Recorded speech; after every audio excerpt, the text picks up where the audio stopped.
Alright guys, hey, how you doing? Just wanted to real quick post a video about our discussion post tonight. There's a couple things that are going on in this video. So the first thing we're going to talk about is we're going to continue our discussion about what is cool. I mean, that's going to be happening. But we're also going to be discussing just a little bit about how the research cards work. Okay? So how the research cards work are really basic. Okay? It looks like this thing right here. It's pretty basic. This is what it looks like, and here's the back. Okay, so here's the quote. Okay, and the quote I'm picking comes from the one we talked about in class. In the in-class writing assignments, and it's only the first part. See, the problem with the quote that we had in class, it's actually a really bad quote to use in a paper. And the reason being is that quote is making two separate points. You want to make sure your quote is only making one point.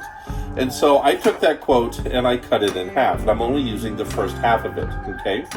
And so it just says, cool is the opposite of innocence or virtue. Someone cool has a charismatic edge and a dark side. Cool is an earned form of individuality. So that's the quote. So it's this thing right here. See that quote? Okay. Now, I also put the MLA reference. Now, I want to let you know, see right here on the nice thing about the card? I wanted to show you this specifically. So I put the MLA reference right there, and you can see I crossed it out because it's a mistake. This is a quote. This is a quote from the National Portrait Gallery.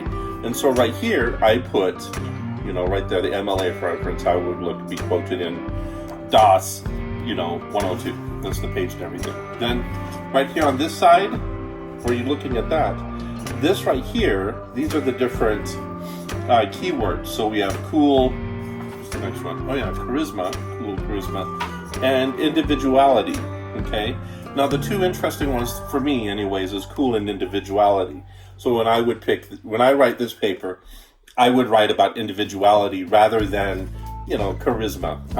Charisma to me, that's a Dungeons and Dragons word. It's not really a word that you use for people. I mean, people like to, but I think it's fairly meaningless in any other context except Dungeons and Dragons.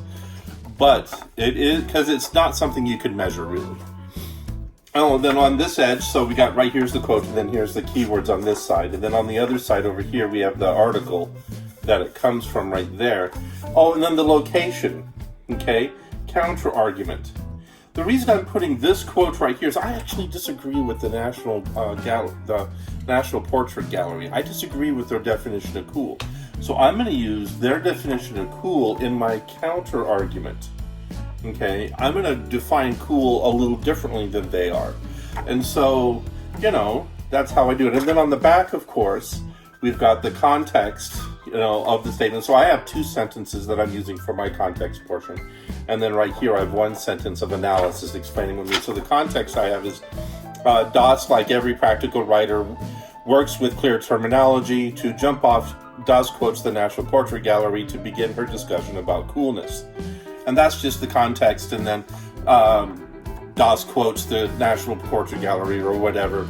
And that would be my introduction to the quote. And then the analysis of the quote is specifically DOS is stating that the cool person, darker, more charismatic, with a stronger sense of individually over a moral, innocent person. So that's not a very good sentence. It's incomplete. But like I said, it starts making the point, and that's important. So you can make mistakes here, on how things work. In fact, you can see the mistake right there. On your research card, it's okay to have mistakes. The reason it's okay because you can scribble them out. You can put the correction in there.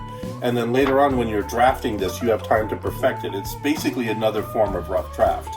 And so that's the research card. So here's what I'm expecting. Quote, keywords, location. Remember, just 1 to 2 words, maybe 4 words at the most. And then right here, location. That I'll be using it in the paper. In this case, it's the counter argument. And then over here, we have the context and then the analysis. And that's pretty much what goes on a research card. Pretty simple. Okay? And the research cards are really important to be able to use, because then as I go, I can put them in different orders the way I like them, so I can start sorting them. And since you guys are going to have to turn in 9 research cards for this paper, this will be really handy in keeping straight of where they go. Okay, Now, please keep in mind, I'd rather see these on the cards. The 5x7 cards or the 5x8 cards are the best ones. I don't want to see sheets of paper, and I don't want to see the digital versions. So please do not turn. And I want to see a handwritten thing. Now, there's a thing I want to show you real quick, and this is to what's called Gale in Context. So the way I want you to resource Gale in Context is you're going to come over here to the assignment page, okay? And on the assignment page, you're going to see a link right here to where it says Gale in Context. And the Gale in Context portion is where you're going to go to do some research. Now, not all of your research has to come from Gale in Context, but some of it should. And so you click on the Gale in Context link, and it'll take you over here to the Gale pages. And it'll give you a search bar, so you can put in your idea, like you put in the word cool, or you can put in the word individuality, or charisma in there, you know, the keywords, and you can start searching, see if you find things. And then there are loads of ideas of counter arguments and places that you can start working on. But you could really use this site, Gale in Context, as a way to kind of bolster and begin the research process, you know, bolster your work. So that way you're not relying on just a Google search. You know, this is a little more focused. And this is a curated site, you know, that is meant specifically for students here in the state of Florida. So when you access this, the easiest way to access is if this you're on campus. But if you're not in campus, there are a couple extra steps, but you could still access it. It's not hard to do. So the trick here also is just make sure you do some research. You turn in some cards, you get these going so that you have your paper. Now, I want to show you something right here in the assignment. In the assignment, it says, first, thanks for hanging in there. I know you're busy, but you know, so am I. For the 3 research cards that you're making today, I would focus on finding 3 quotes that define what it means to be cool to you. Don't worry about what Kavita Das says about cool right now. That's the next ones. Okay, and then I show you the link right here. I also wanted to give you a resource called Gale in Context. Click on that. And for paper 2, I want you to find at least one item from Gale. Find at least one item from Gale. I do recommend using Gale for at least one of your cards that you turn in tonight. So one of the cards you turn in tonight should come from the Gale source, okay? And that's just how we're going to go forward, okay? And it's a good research source, a good research direction to use. If all you do tonight is turn in stuff from Kavita Das, I'm not going to be upset, but I wanted you to use this opportunity to focus on, you know, using the stuff from Gale in Context. So, and the next thing that we're going to be looking at is I want to remind you real quick of the questions that you have to ask in this essay. In the essay that you have to answer, the question is, what does it mean to be cool? So right here, this is a definition for the word cool. And this would be a counter argument to counter the way I would define the word cool, because I would define it differently than Kavita Das does when she's using the National Portrait Gallery's idea of what the word cool means. And then who would I add to this list of cool Americans? Okay, and so far you've seen some images that I've drawn personally about who I think would be cool and who to use. And so think about who you would actually add, okay? And then the last one is, why are Americans whose ancestors come from Asia, practically excluded from the list? So why aren't there any Asians on the cool list? Specifically in this paper, you have to identify a person who is cool. So right here, I've got a picture of Donna Summers. Okay, Donna Summers is very cool. I like her very much. She's a brilliant singer. She died a while ago.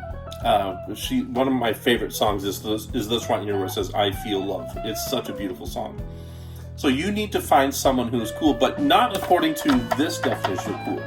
Find someone who is cool according to your definition of cool, that you would match what you think cool is. And then you go from there, okay? So you need to find a picture of the person you think is very cool. Personally, I would draw that person, you know, who's cool, but, you know, that's just what I do. You don't need to draw it, though. You can also find a picture of the person who is cool. So this is a picture of Patty Murray. You know, I would have drawn this picture. This is a picture I drew of Patty Murray from before 2014. I think I drew this in 2014. And then you have the works cited page.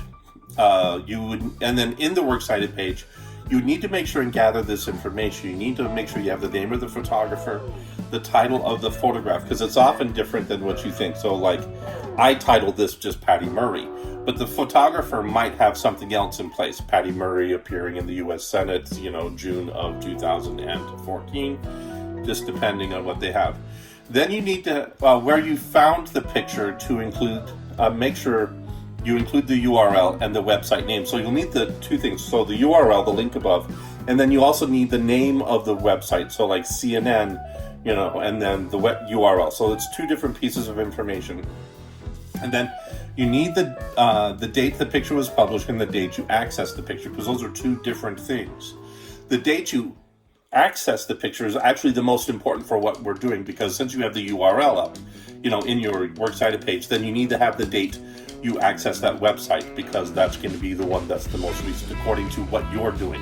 The discussion post for today is you need to provide a link to the cool person that you're writing about. So I want to know the link. I want to click on the link, go to see who you think is cool, and you need to write a 7 to 8 page paragraph introducing me to the person who's cool, just in case I don't know who they are, and explaining why you think they're cool. Okay, so I have right here a picture of Niles Rodgers. He's obviously one of the coolest people who's ever walked the earth. I mean, I grew up in the 1980s. His guitar licks and his producing skills basically is the entire soundtrack of the 1980s. This guy is brilliant. And so you need to be able to pick and explain, the people that you picked. So after that, then you just write a 5 to 6 sentence paragraph to two of your peers, telling them what you thought of their picks. You can agree, you can disagree, or both, or neither, whatever. You just have to be able to respond to them. All right, guys, thank you so much for watching. You have a very, very pleasant evening. Good luck with this assignment. I'll talk to you later.